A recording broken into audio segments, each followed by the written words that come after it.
bienvenue dans la stratosphère, à environ 30 km au-dessus de notre sol. Malgré les apparences, ces images ne proviennent pas d'un satellite ou d'une station spatiale, mais d'une simple petite boîte envoyée dans le ciel depuis un jardin près de Bruxelles. Cet exploit a été réalisé par le photographe belge Édouard Janssens, qui rêvait de photographier notre planète avec un œil neuf, sans pour autant quitter la terre ferme. L'idée originale vient de mon premier projet artistique qui consistait à photographier des iris humains en macrophotographie, donc de très près, et à les agrandir à une taille d'1 mètre de diamètre. Et donc, à l'exposition, quand on avait l'entièreté de ces iris l'un à côté de l'autre, eh bien, les réactions étaient, on dirait, des fleurs, on dirait des planètes. Et je me suis dit, mais oui, c'est vrai, ça ressemble fort à une planète avec sa fine couche d'atmosphère qui l'entoure. Et je crois que le déclic qui est venu à ce moment-là, c'est pourquoi ne pas photographier la Terre, notre planète? Édouard fait partie de la génération Apollo, qui a vu le premier homme marcher sur la Lune en 1969. Je suis né en 1961, donc j'avais 8 ans en 1969 quand l'homme a mis le pied sur la Lune pour la première fois. Ce sont des souvenirs de gosses inoubliables, ce sont les premières séances de télévision en famille, ce sont des magazines qui diffusent des images qu'on n'a jamais vues. Et évidemment, pouvoir reproduire ce type d'image aujourd'hui, c'est un peu réaliser un rêve de gosse. Oui, mais voilà, Édouard n'est pas astronaute et il ne possède pas de vaisseau spatial. Mais tant pis. Ce passionné n'est pas du genre à reculer devant de tels obstacles. J'ai fait des recherches et je me suis rendu compte que l'IRM utilisait la technologie des ballons-sondes plusieurs fois par semaine encore pour les aider à faire des prédictions météorologiques. Et je me suis dit, mais pourquoi ne pas utiliser cette même technologie, mais non pas pour prendre des mesures, mais pour prendre des photos.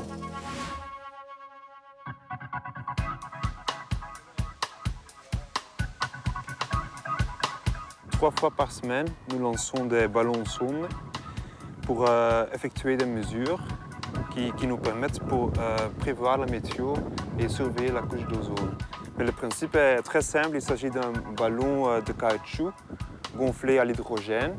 On y attache une corde et au bout, on fixe un boîtier contenant les différents appareils qui mesurent notamment la température, l'humidité, la pression, jusqu'à une altitude de 30 km environ.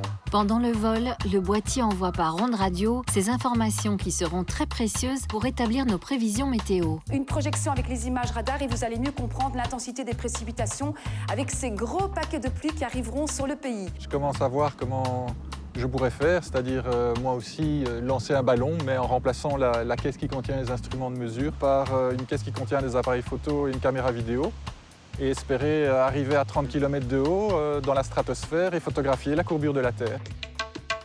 Résumons. Un ballon, une corde, un boîtier, et c'est parti pour l'aventure. Un jeu d'enfant. Oui, enfin, pas vraiment. C'est un peu plus compliqué que ça. Édouard ne peut pas envoyer un ballon dans le ciel comme ça sans demander d'autorisation.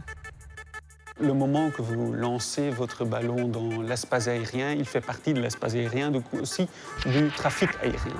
Ça veut dire que nous, on veut garantir la sécurité aérienne et donc on veut éviter, par exemple, des collisions avec des avions de ligne. C'est pour ça qu'il y a une multitude de règles qu'il faut respecter. Par exemple, des données techniques du ballon, on en a besoin. Donc, par exemple, la date du vol, la localisation, pour savoir s'il n'est pas dans les environs d'un aéroport important. Étape suivante donc pour le photographe, choisir le moment idéal pour le décollage. Ça, c'est un logiciel que j'ai trouvé sur Internet qui permet de calculer la trajectoire du ballon. On y entre une série de données, la date de départ, l'heure de départ, l'altitude estimée d'explosion de ce ballon. Ensuite, ce logiciel va se greffer dans les banques de données mondiales de météo et va ramener une trajectoire assez précise du ballon. C'est important car il faut éviter que l'appareil n'atterrisse dans une zone urbaine ou dans un endroit inaccessible. Le but est quand même de récupérer le matériel, la caméra numérique et l'appareil photo. J'essaye de viser un endroit qui soit le moins problématique à l'atterrissage et donc un endroit qui est bien entendu loin de tout trafic aérien, les aéroports, les zones militaires, mais également dans la zone la plus désertique possible, avec le moins d'habitations. La zone que je vise pour l'atterrissage est en plein sud de Huy, à peu près à la hauteur de Sydney. Il doit pour cela trouver la bonne fenêtre de tir. Alors ça sont d'excellentes conditions. Le lancement pourrait avoir lieu dans 2 jours à 9h30 du matin. Les conditions météo sont parfaites et la trajectoire est excellente. C'est le grand jour. Édouard a appelé une partie de sa famille en renfort. Non, mais la difficulté, ça va être de le fermer. La petite agence aérospatiale est constituée d'Édouard, Philippe, Charlotte, Mathilde, John, Paolo, Émile, Barbara et Audrey. Il faut maintenant préparer l'appareil pour le lancement. Mais qu'y a-t-il dans cet engin spatial très artisanal? Il y a 3 systèmes. 2 systèmes GSM et un système satellite. Le système GSM, on l'appelle et il renvoie par SMS ses coordonnées. L'iPhone a une fonction qui permet de le retrouver sur Google Maps également. Et ça, c'est un système qui est indépendant des systèmes GSM. Si jamais on tombe dans une zone où il n'y a pas de réseau, il cause directement avec les satellites. Quant au vaisseau spatial, c'est une simple boîte en polystyrène qui permet de protéger le matériel du froid. Édouard place aussi à l'intérieur des appareils photo et une caméra haute définition qui tournera tout le long du trajet.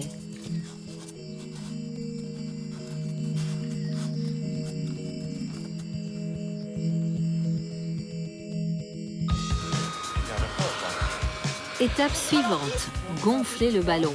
Édouard utilise de l'hélium. Il s'agit d'un gaz ininflammable, moins dangereux que l'hydrogène qui est très explosif. Autre particularité, l'hélium est plus léger que l'air, ce qui permet au ballon de s'envoler plus facilement. Vas-y. On va aller jusqu'à 100. Ok.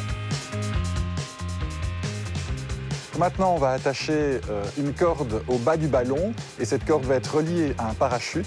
Ce parachute va permettre de ralentir la chute de la nacelle une fois que ce ballon aura explosé à 33 km de haut. Et il vaut mieux savoir faire ce nœud. Au bout de la corde est attaché le boîtier contenant tous les appareils de prise de vue et de localisation. Sunday was a bright day yesterday. Vous pouvez dégager la bâche. Dark cloud has come into the way.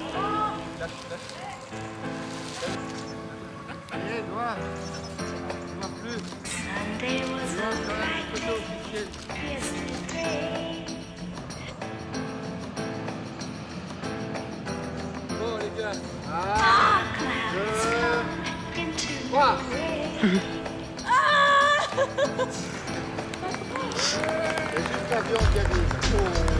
Sunday was a bright day yesterday.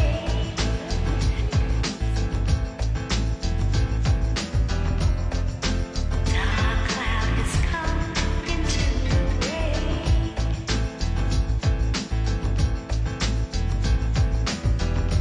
Sunday was a bright day yesterday.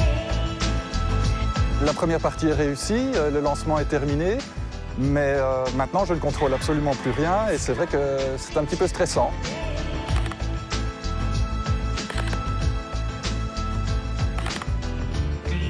À bord, c'est l'occasion de prendre quelques photos inoubliables de notre pays.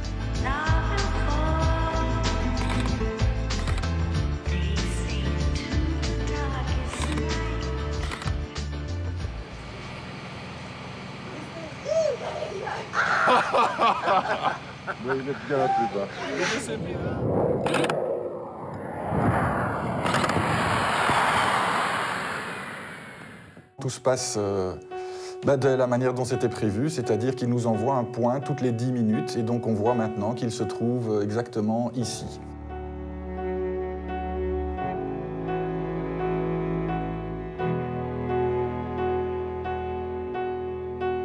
Nous y voilà. Après 1h30 de vol, le ballon arrive à son point culminant.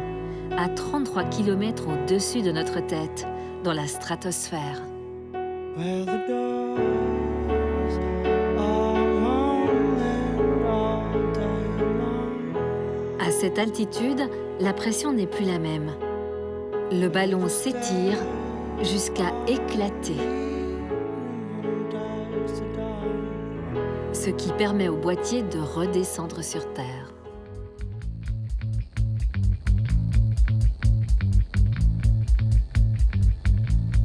Quand on parle de pression, dans la salle de commandement, Édouard semble quelque peu tendu. Ça se passe comme prévu, mais ce qui était prévu également, c'est qu'on en perde la trace une fois qu'il avait atteint l'altitude de 6,5 km. Maintenant, c'est blackout jusqu'à ce que le ballon, durant sa chute, retombe sous cette altitude de 6,5 km.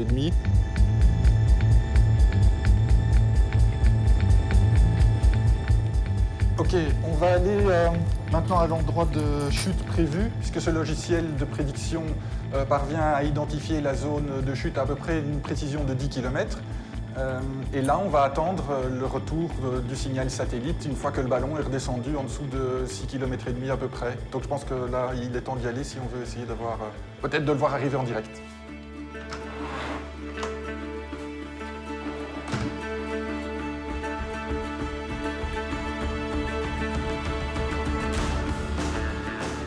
Ici, ce logiciel ne va évidemment pas nous dire s'il tombe au milieu d'un champ non cultivé ou au contraire au sommet d'un arbre au fin fond d'une forêt ou au milieu d'une propriété privée où les gens ne sont pas là. Donc ça, c'est la grosse inconnue du projet maintenant, c'est de savoir exactement où va-t-il tomber et va-t-on le retrouver. Pendant ce temps, le boîtier continue sa chute, jusqu'à ce qu'au contact de l'air, le parachute s'ouvre. L'appareil pourra ainsi se poser sans créer de dommages. Sur la zone prévue de l'atterrissage, Édouard et toute sa fine équipe vont enfin retrouver le signal du boîtier. Mais il n'est pas tout à côté. On a passé la nuit. Ok, ben on y va. Go, go, go, go, go! Oh putain, il est loin là. Il est loin. Il a craqué comme un malade. Allez, let's go. Allez, vite. Direction Sydney. Ciné.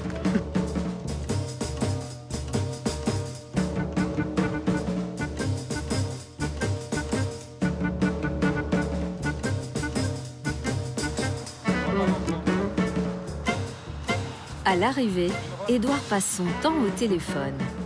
Le photographe appelle le boîtier qui, en retour, lui donne sa position approximative par SMS.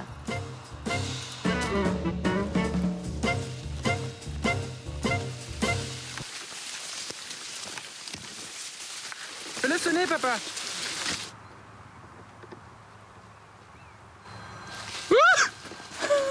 Allez, chut. Ah, c'est excellent. On l'a entendu.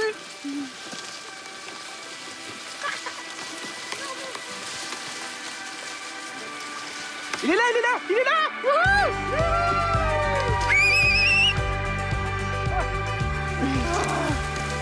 Mon Dieu. Alors ça a l'air de ne pas avoir bougé. C'était aussi du hasard. Bon. Celui-là, il fonctionne toujours.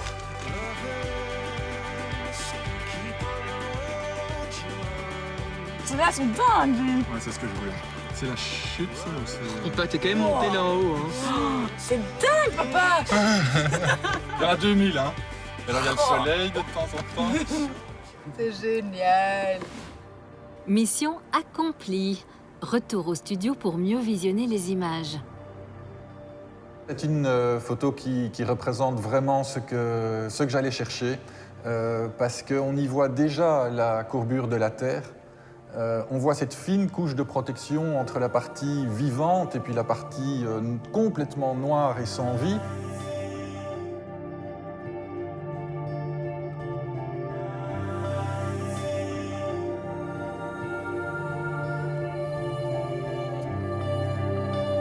Quand je vois cette image, j'ai vraiment l'impression d'y avoir été, d'avoir pris cette photo. Édouard ne compte pas en rester là. Son truc, c'est de lancer des ballons régulièrement pour réaliser des photos de plus en plus performantes. L'aventure est un éternel recommencement.